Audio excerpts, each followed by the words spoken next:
ताज hotel पर जब लश्कर ए तैयबा एक टेररिस्ट ग्रुप ने अटैक किया था, तो उस टाइम पर बहुत ही हाहाकार मच गया था। आपने कई मूवी भी देखी होगी, मेजर सुनंदन कृष्णन की मूवी जो अभी आई है आज के टाइम पर, एनर्जी कमांडोज की, तो उसमें आपने देखा होगा किस तरह से ताज होटल पर अटैक हुआ था और किस तरह से हमारी पुलिस ने काम किया था।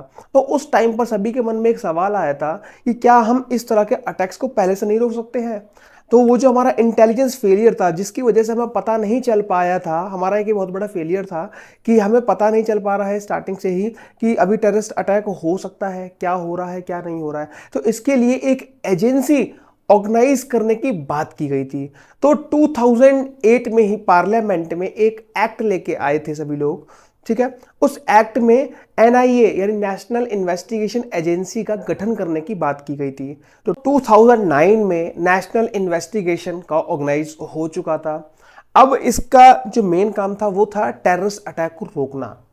मतलब एक आपने देखे होंगे कई सारे एजेंसीज काम करती है, जैसे रॉ एजेंसी काम करती है, सीबीआई काम करती है, एटीएस काम करती है, तो ऐसी कई सारी एजेंसीज काम करती है। लेकिन एनआईए का मेन काम है टेररिस्ट अटैक की जो प्री प्लानिंग है उसको खोजना कि टेररिस्ट अटैक कहां से हो सकता है और उसको रोकने की कोशिश करना। That is the main work of NIA. जो फेक करेंसी होती है इंडिया में घूमती है उसको रोकना, जितने टेररिज्म प्लानिंग है उसको रोकने का काम नेशनल इन्वेस्टिगेशन एजेंसी के ऊपर आ चुका था। तो यही नेशनल इन्वेस्टिगेशन एजेंसी है। What is NIA? तो एनआईए एक टाइप के रियल हीरोज हैं जो टेररिज्म अटैक को रोकने का पूरा पूरा प्रयास करते हैं। जैसे कि अभी आप एनआईए के वेबसाइट में जाओगे तो आपको दिखाई पड़ेगा मोस्ट वांटेड टाइप की कई सारी लिस्ट आपको दिखाई पड़ेंगी। तो वहां पे आपको दिखाई पड़ेगा कि जिन्होंने जिहादी ऑर्गेनाइजेशन शुरू करे हैं उनके खिलाफ एनआईए ने चार्जशीट फाइल करी है। तो ये जो टेररिस्ट होते हैं उनके खिलाफ एक्शन लेती है। सबसे बड़ी बात ये बिल्कुल इंडिपेंडेंटली वर्क करती है। बात करूं अगर मैं सैलरी की, तो जो एनआईए की सैलरी होती है वो 35,000 से लेके 1,20,000 तक वेरी करती है। वो डिपेंड करता है आप कौन सी पोस्ट पर हैं। लाइक अगर आप एज एन कांस्टेबल भर्ती हुए हैं तो आपकी सैलरी का स्ट्रक्चर थोड़ा डिफरेंट होगा। अगर आप सीजीएल के थ्रू भर्ती हुए हैं तो आपका सैलरी स्ट्रक्चर थोड़ा सा ग्रुप बी लेवल का होगा। और अगर आप एज एन आईपीएस के थ्रू डेपुटेशन पे आए हैं तो उसका सैलरी स्ट्रक्चर अलग होगा। But it's very a lot. Pros और कॉन्स क्या है, अब किसको ये जॉब करनी चाहिए और किसको नहीं करनी चाहिए, वो टोटली डिपेंड करता है आप पर, आपके इंटरेस्ट पर। अच्छा, इसका प्रोज क्या है? प्रोज ये है कि प्रॉपरली ये इंडिपेंडेंटली वर्क करती है। इसे किसी भी स्टेट गवर्नमेंट से परमिशन नहीं लेनी पड़ती है इन्वेस्टिगेशन के दौरान, ठीक है। ये इंडिया के किसी भी क्षेत्र में काम कर सकती है, किसी भी एरिया में काम कर सकती है। जो बच्चों का सपना होता है, जिनको लगता है कि एक हमारे पास सिविल ड्रेस हो और पिस्टल लगी हो, इस तरह का जिनका ख्वाब होता है, वो ख्वाब आपका यहाँ पर पूरा हो सकता है। बहुत ही अच्छी एजेंसी है, बहुत ही अच्छी पावर है जिसका वो रियल में काम करते हैं और वो रियल में देश की सेवा करते हैं विद इन सिविल लाइफ। तो अगर आपके अंदर ये सारी क्वालिटी है, अगर आपकी ये सारी चीज़ें सोच है, तो आप इसमें जा सकते हो। कौन थोड़ा सा ये है कि आपके ऊपर मीडिया का प्रेशर रहता है, आपके ऊपर थोड़ा सा फैमिली प्रेशर रहता है, क्योंकि आप अलग अलग जगह पर पोस्टेड होते हो, कई चीज़ें सीक्रेट होती है जो आप किसी को बता नहीं सकते हो, ये सब चीज़ें होती हैं। कई कई जगह पे लिमिटेड रिसोर्सेज मिलते हैं। अगर आपकी कहीं छत्तीसगढ़ जैसी जगह पे चले गए, आप थोड़ा सा साउथ इंडिया में चले गए डेक्कन प्लेट्यू की तरफ, तो आपको लिमिटेड रिसोर्सेज मिलते हैं, वो थोड़ी सी प्रॉब्लम हो सकती है। बट ओवरऑल बहुत ही बेस्ट जॉब है, बहुत ही अच्छी जॉब है। आप एनआईए ज्वाइन कैसे करेंगे? तो एनआईए ज्वाइन करने के मेनली दो तरीके हैं। यहाँ पे हम तीन तरीकों के बारे में डिस्कस करेंगे, बट मेन है वो दो हैं।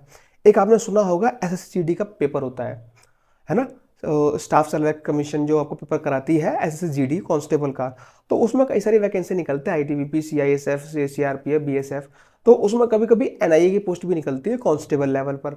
तो अगर आपके नंबर बहुत ही ज़्यादा अच्छे हैं, अगर आपने बहुत मेरिट हाई आप लेके चले गए हो, आपके नंबर बहुत ज़्यादा अच्छे हैं, 90+ हैं, तो आपको जो एनआईए की जो पोस्ट कम अवेलेबल है वहाँ पे आप उसको फिल कर सकते हो। वो आपकी अगर प्रेफरेंस है एनआईए तो आप उसको एज अ कांस्टेबल ज्वाइन कर सकते हो। बट वो वैकेंसी एनआईए की बहुत ही कम निकलती है, बहुत ही कम वैकेंसी होती हैं और बहुत ही उम्दा बच्चे उनको चाहिए होते हैं। तो एज एन कांस्टेबल आप एसएसजीडी के थ्रू ज्वाइन कर सकते हो। बट जो सबसे मेन वैकेंसी है एनआईए को ज्वाइन करने की, दैट इज एसएससी सीजीएल, जिसके बारे में आपको पता भी होगा। एसएससी सीजीएल कैसे ज्वाइन करना है, आपको कैसे इसका एग्जाम क्लियर करना है, आपको आई बटन पर वीडियो दिखाई पड़ रही होगी, क्लिक करके आप देख सकते हो सीजीएल कैसे आपको क्रैक करना है, ठीक है। बात करें सीजीएल में तो आपके से कई सारे पेपर एग्जाम होते हैं, टियर 1 टियर 2 टियर 3 एग्जाम होते हैं, तो उसमें कई सारे प्रेफरेंस होती है। जैसे कि जो कस्टम ऑफिसर चाहिए होता है एज एन जॉब, है ना, किसी को सीबीआई में सब इंस्पेक्टर चाहिए होता है, ऐसे ही एनआईए में सब इंस्पेक्टर की जॉब निकलती है। आप उसको एज अ प्रेफरेंस फिल कर सकते हैं। अगर आपके नंबर अच्छे हैं तो आपको वो जॉब मिल सकती है, बट एट लास्ट आपको मेहनत बहुत ज़्यादा करनी पड़ेगी। जॉब बहुत ही अच्छी है, वर्क लाइफ बैलेंस है, वेल सेटल्ड जॉब है, पावर अच्छी खासी है। लास्ट बात करते हैं कि यूपीएससी। अब यूपीएससी में एनआईए हम कैसे, यूपीएससी से एनआईए में कैसे जाते हैं। यूपीएससी सबसे पहले यूपीएससी का एग्जाम क्रैक करके, जो आईएएस पीसीएस का होता है उसको एग्जाम क्रैक करके आप सबसे पहले बनते हैं आईपीएस ऑफिसर। जब कई साल सर्विस हो जाती है आपकी, तो आपको डेपुटेशन पे भेजा जाता है एनआईए चीफ के लिए। जैसे एनआईए का जो चीफ है या एनआईए का जो डायरेक्टर है इस टाइम पर, वो आईपीएसर है ना। तो जो आईपीएस ऑफिसर्स होते हैं वो ज़्यादातर एनआईए के सबसे जो मेन ऑफिसर होते हैं वो बनते हैं। तो आप ऐसे जा सकते हो, बट जो सबसे मेन काम है वो एसएससी सीजीएल के थ्रू आप जा सकते हो। अगर आपको वीडियो अच्छी लगी हो तो इस वीडियो को लाइक कीजिएगा, और अगर इसी तरह की और वीडियो आपको देखनी हो तो इस चैनल को सब्सक्राइब कर लीजिए। Thank you so much to watching this video. Have a nice day. जय हिंद।